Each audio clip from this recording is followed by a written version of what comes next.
For over a decade, the Sukhoi Su-57, often referred to by its NATO codename Felon, has been a subject of fascination and debate. While some view it as Russia's flagship fighter, meant to rival the US F-22 Raptor and China's J-20, others question its true potential. Is it a groundbreaking leap in aviation technology, or is it merely the product of constrained ambitions and a complex geopolitical landscape? The story of the Su-57 is rooted in Russia's turbulent history, marked by financial limitations, shifting political landscapes, and the ambition to create an aircraft that could stand among the best in the world. Origins. From Soviet ambitions to post-Soviet realities. The origins of the Su-57 can be traced back to the final years of the Soviet Union, when the country was already considering the development of a fifth-generation fighter to rival emerging US air superiority jets. In the late 1970s, the multifunctional frontline fighter program was initiated, aiming to produce an aircraft capable of replacing the MiG-29 Fulcrum and the Su-27 Flanker, two legendary Soviet fighters that had defined the country's air power for decades. These ambitious plans laid the foundation for what would eventually become the Su-57. By the early 1980s, two competing designs emerged, the MiG-1.44 and the Sukhoi S-32, which later evolved into the Su-47 Berkut. This aircraft featured the distinctive forward-swept wings that caught the attention of aviation enthusiasts and experts alike. The Soviet ambition was immense, combining the agility of the Su-27 with the stealth and versatility of a next-generation fighter. However, the collapse of the Soviet Union in 1991 brought an abrupt end to these dreams. Russia's financial collapse and political instability in the 1990s made it nearly impossible to fund such an ambitious project, leaving the Su-57's development in limbo for years to come.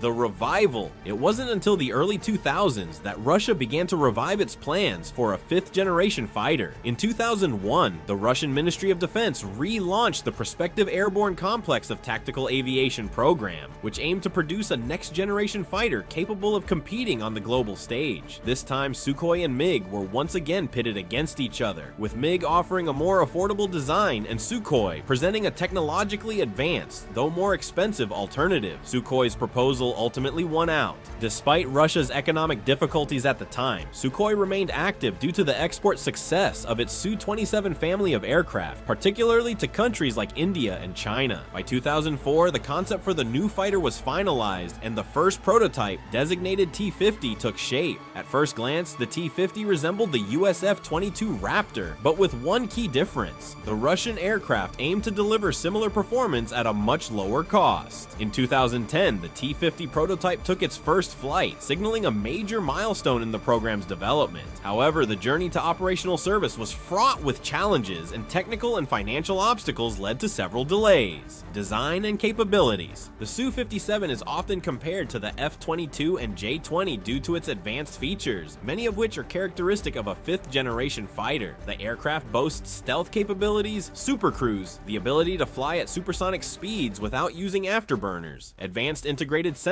and a high degree of maneuverability, key characteristics that put it in the same class as other modern stealth fighters. One of the most notable features of the Su-57 is its range and speed. The aircraft is capable of reaching speeds of up to Mach 2 and can maintain supercruise at Mach 1.3. This provides the Su-57 with a performance edge over rivals like the F-35, which lacks supercruise capabilities. In terms of range, the Su-57 is impressive, capable of flying up to 3,500 kilometers on internal fuel and over 4,500 kilometers with external fuel tanks. This gives it a significant operational range compared to the F-22, which can only fly around 1,000 kilometers without refueling. Another defining aspect of the Su-57 is its sensor suite, which gives the aircraft advanced situational awareness. The aircraft is equipped with the Balela active electronically scanned array radar, capable of tracking 60 targets and engaging up to 16 simultaneously. This radar is supported by additional X-band radars mounted on the fuselage, offering lateral coverage that allows the Su-57 to maintain radar lock on targets even during high-speed evasive maneuvers. Furthermore, the Su-57 is equipped with a range of electro-optical systems, including infrared detectors, ultraviolet sensors to detect missile launches, and a directed infrared countermeasure system that uses lasers to blind incoming missile seekers. Stealth and structural design.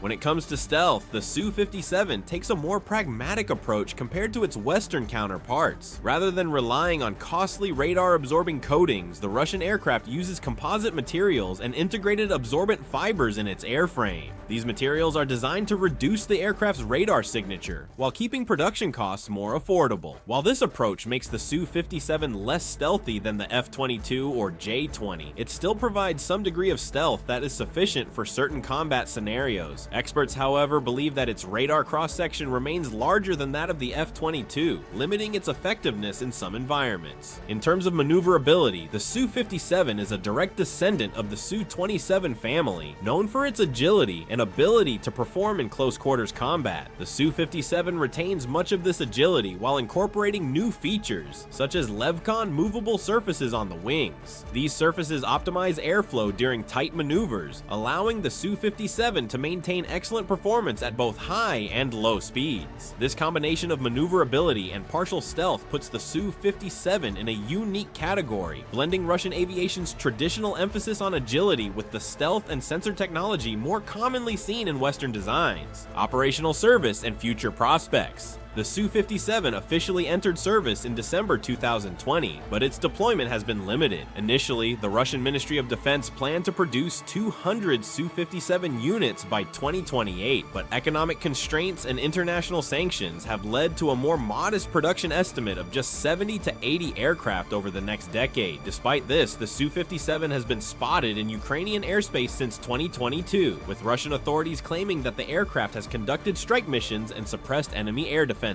While these claims remain unverified, they suggest that the Su-57 is beginning to take on operational roles, even if its overall numbers remain small. The future of the Su-57 remains uncertain. Some analysts believe it will remain an elite, highly specialized fighter, similar to the F-22, produced in limited numbers and used primarily for high-end missions. Others speculate that it may serve as a development platform for future fighter programs, including the Su-75 Checkmate, a lighter and more export-oriented fighter. The Su-57's potential as a development platform for future Russian fighters underscores the uncertainty surrounding its future role within the Russian Air Force.